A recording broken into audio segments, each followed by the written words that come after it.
Pada materi pembelajaran sebelumnya, kita sudah membahas tentang dua cara penanganan makanan yang baik, yaitu manusia dan tempat. Namun, ada 2 poin lagi nih dalam penanganan makanan yang baik. Pengen tahu kan? Yuk langsung kita bahas. Selain manusia dan tempat, ada hal yang penting yang dapat dikenalikan untuk penanganan makanan yang baik, yaitu bahan dan proses. Secara umum, proses pengolahan makanan dilakukan dalam 5 tahapan, yaitu pemilihan bahan, penyimpanan, persiapan, pengolahan, dan penyajian. Mulai dari tahap pertama, yaitu pemilihan bahan. Bahan makanan terbagi menjadi 3 kategori, yaitu bahan makanan segar, makanan olahan, dan makanan siap saji. Pemilihan bahan makanan segar harus memastikan bahan yang dipilih dalam kondisi segar, tidak busuk, tidak berlendir, tidak ada jejak hama, dan belum menunjukkan tanda-tanda kebusukan.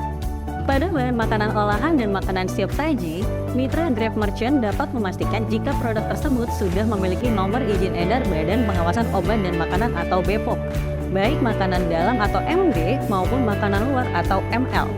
Kemasan dalam kondisi baik, utuh dan tidak bocor, segel utuh, merek dan label jelas, dan disimpan sesuai dengan rekomendasi. Tahapan kedua yaitu penyimpanan. Dalam menetapkan lokasi penyimpanan, perlu dipastikan terlebih dahulu kerusakan makanan pada proses penyimpanan sebagian besar disebabkan oleh bakteri atau kuman. Bakteri atau kuman hidup paling subur dalam rentang suhu 5 sampai dengan 60 derajat Celcius. Rentang suhu tersebut disebut dengan zona bahaya. Pada suhu di bawah 5 derajat Celcius, kuman akan tertidur, dan lebih dari 60 derajat Celcius, kuman akan mati. Sehingga proses kerusakan makanan dapat ditekan. Penyimpanan makanan dilakukan pada 3 suhu, yaitu suhu ruang untuk bahan makanan kering, bawang-bawangan, dan makanan dengan kadar gula atau garam tinggi, suhu kulkas untuk buah dan sayur segar serta telur dan susu segar, dan suhu beku untuk daging-dagingan dan makanan beku. Kenali juga hal-hal yang disukai oleh bakteri. Bakteri menyukai suhu 5-60 derajat Celcius, menyukai makanan tinggi protein terutama protein hewani dan tinggi kandungan air, menyukai makanan yang memiliki kandungan gula yang rendah, garam rendah, dan tidak asam. Tahap ketiga, persiapan. Salah satu persiapan yang harus dilakukan adalah pencucian. Pastikan pencucian dilakukan dengan tepat. Proses mencuci bahan tidak dilakukan secara tepat akan menyebabkan kontaminasi dari air.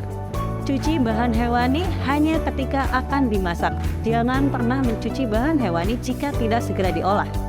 Cuci buah dan sayur segar sebelum disimpan, dan yang paling penting, pastikan kondisi pengolah makanan sudah melindungi mulut dengan masker, memasukkan jenggot dan kumis ke dalam masker menggunakan pakaian yang bersih, rambut tertutup rapi dalam penutup rambut, tubuh dalam keadaan bersih dan sehat.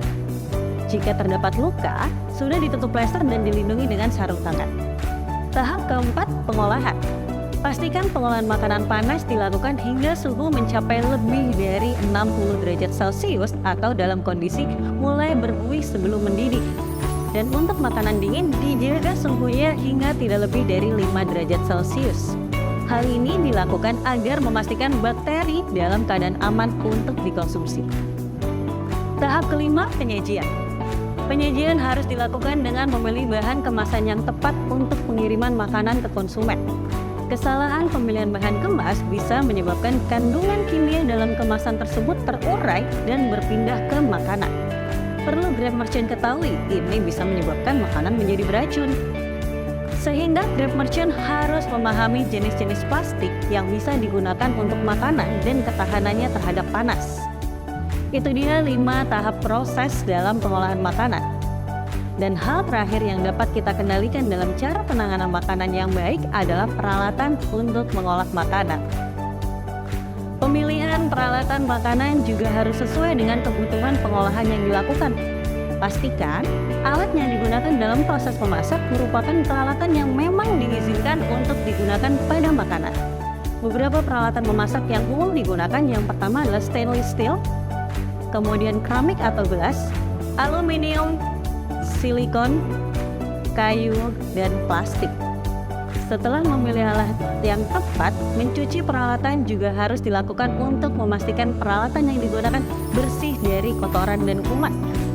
Pastikan sabun yang digunakan adalah sabun khusus cuci piring. Mencuci peralatan harus dilakukan dalam 5 tahap. Yang pertama adalah mengkikis, yaitu proses menghilangkan kotoran menggunakan steel wool atau siput. yang menempel pada peralatan. Yang kedua, bilas.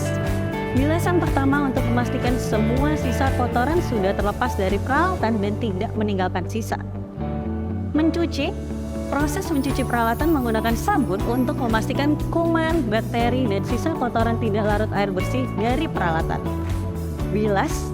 Bilasan akhir untuk membersihkan sisa sabun, dan yang terakhir adalah pengeringan. Mengeringkan peralatan bisa dengan cara diangin-anginkan di rak yang terlindung dari hama. Itu dia 4 cara penanganan makanan yang baik. Sekarang Grab Merchant bisa lebih memahami cara untuk penanganan makanan dengan selalu meningkatkan keamanan dan kualitas makanan sebelum diterima oleh konsumen. Lanjutkan ke materi pembelajaran berikutnya untuk cari tahu apa saja sih yang boleh dan tidak boleh dilakukan untuk menjaga keamanan dan kualitas makanan.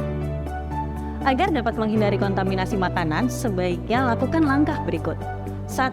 Memilih bahan makanan yang berkualitas. 2. Memilih lokasi penyimpanan yang sesuai dengan bahan makanan. 3. Memastikan telah mencuci bahan makanan dan peralatan dengan bersih. 4. Mengolah bahan makanan sesuai dengan suhu yang dibutuhkan. 5. Memilih jenis kemasan yang sesuai dengan makanan yang disajikan. Pelajari lebih banyak panduan dan tips lainnya di Grab Academy pada aplikasi Grab Merchant.